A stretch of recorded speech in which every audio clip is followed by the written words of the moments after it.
Dito tayo. Okay, dito tayo sa may Aswila. Palabas na tayo. Update natin itong Lanang Playa Beach Resort, yung landing site ng Davao is IDC na project. Yan. Dito sa may highway tayo. Palabas na. Yan o. Aswila Cove. Nandito tayo. Galing mo tayo sa loob. Yan ang publication dito sa mga board file ng IDC na project. At saka dito din may publication din dito. Nagawa ng board file. At saka dito yung malawak dito sa may highway. Abangan natin yan kasi nag-prepare na yan sila dyan. Tapos dito matamaan din dito na project. May drone shot tayo. Dito tayo sa loob. Pasok tayo sa may Lisada Village. Dito matamaan ito. May ginagawa na dito. Ay ginaano na. Demolish na dyan sa likod. Itong may bakod. Nag-umpisa na dyan at nakapaghukay na sila ng, para sa poste ng tulay ng IDC project dito sa Malalan na Davao Connector Bridge. Yan. Pasok tayo. Medyo makulimlim yung panahon dito. Yung mga pader, makikita nyo dyan, may mga ano dyan ginagawa na pagkukay dito dyan sa loob poste. Nandito na talaga, meron na talaga dito na poste dito sa landing site dito sa may Lanang Playa Beach Resort. Dito banda may may buhos na, may pagbuhos na dito na para sa tulay yung poste. Ayun dyan yung first na, yung last nating update, isa pa lang yung poste na ibinaon ngayon, na meron na namang isa, bali dalawa na, tsaka yung isa may na buhos na talaga.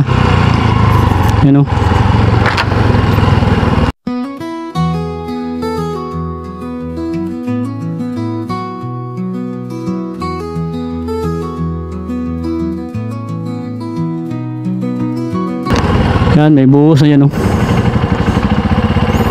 yung isa na naman may column na, kasi yan ang gagawin para makapag-poste dito. At abangan natin yan kung box girder ba ang ilatag dito. Tingnan natin dito sa Davao Samal, Davao landing site ng IDC. Meron na talagang nakabang na poste. At dito na side yung papunta ng Barangay Limaw. Mga Greenway pa lang yan, makikita natin dyan.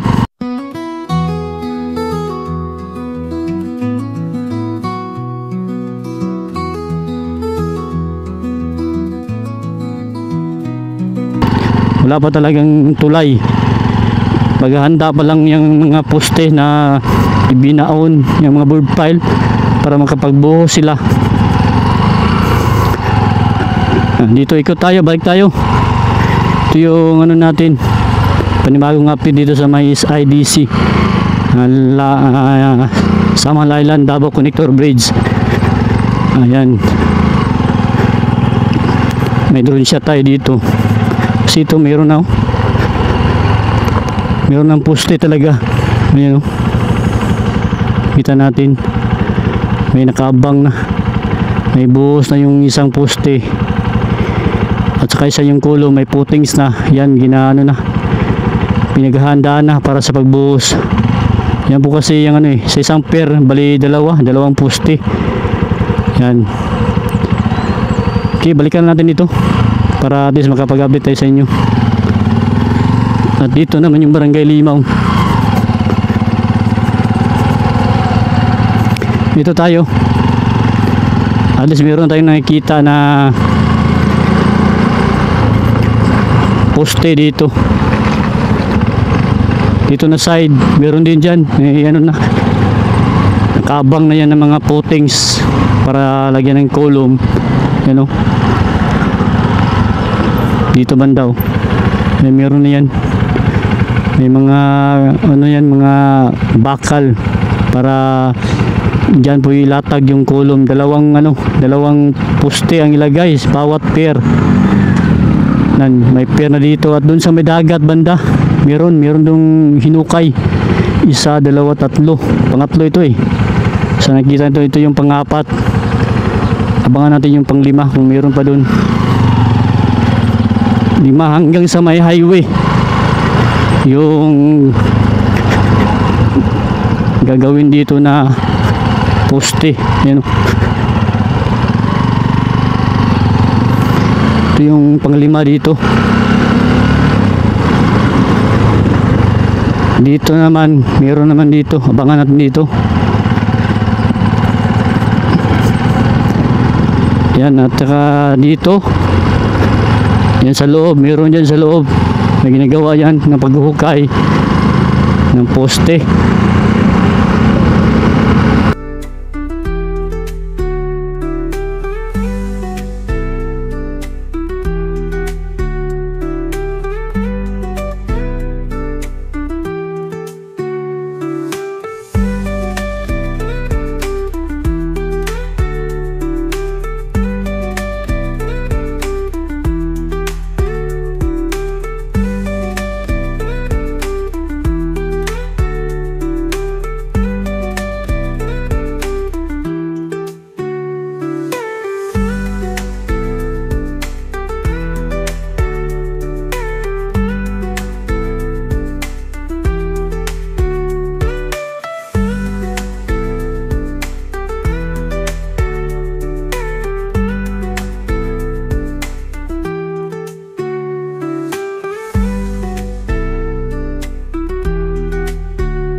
yan, dito na lang yung ano natin, update dito sa may is IDC na project dito sa may